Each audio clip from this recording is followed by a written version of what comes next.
Welcome back to Cooking Gluten and Dairy Free with Dave D. Today we're whipping up some delicious chicken salad that just so happens to be gluten and dairy free. I love this recipe right here because it's so diverse. You can use it to make a delicious sandwich, wrap it in some lettuce if you're trying to go low carb, or pair it with some crackers for a little party appetizer. Or you can eat it straight off the spoon. We don't judge over here. This recipe is super easy since we'll be using rotisserie chicken from our grocery store. Please remember to like and subscribe, and let's get down to business. First things first, let's grab a rotisserie chicken and tear the meat off. There's no real science or method to this. Just do the best you can and get as much of the meat off the bones as you see me doing here. I'll admit, this is a bit of a messy process, but trust me, it's worth it.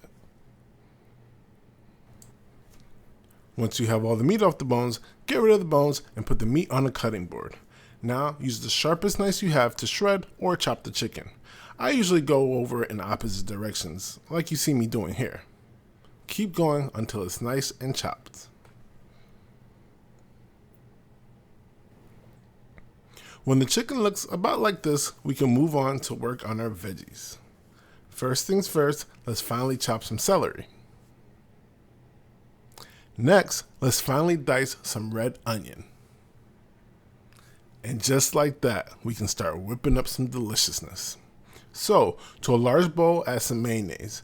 I'm using vegan mayo because of egg sensitivities, but feel free to use whatever mayo you want.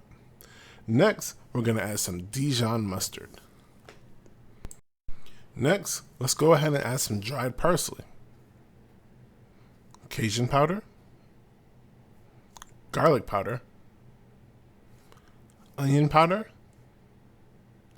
lemon juice, our diced celery from earlier, our red onions from earlier, and some sugar. Mix it all together. Now is the perfect time to mention that the exact ingredients are down below. Also down there are two of the best buttons I've ever seen, the like button and the subscribe button. Click them both. It costs you nothing, but it encouraged me to keep making my little cooking videos. When we're all done, it should look like this. Now, give it a little taste test and adjust accordingly. You might have to add a little bit of salt or a little bit of sugar, depending on what you prefer, but this was perfect for me. Now we're going to start adding our chicken little by little. So add some chicken and then mix it into the sauce. Add some more and rinse and repeat until all the chicken is added. And just like that, our chicken salad is ready. Another quick and easy recipe. As I mentioned earlier, this is diverse and can be enjoyed with some crackers or made into a sandwich.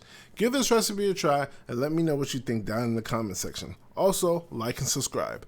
Thank you for watching, and we'll see you sooner than you think. Bye!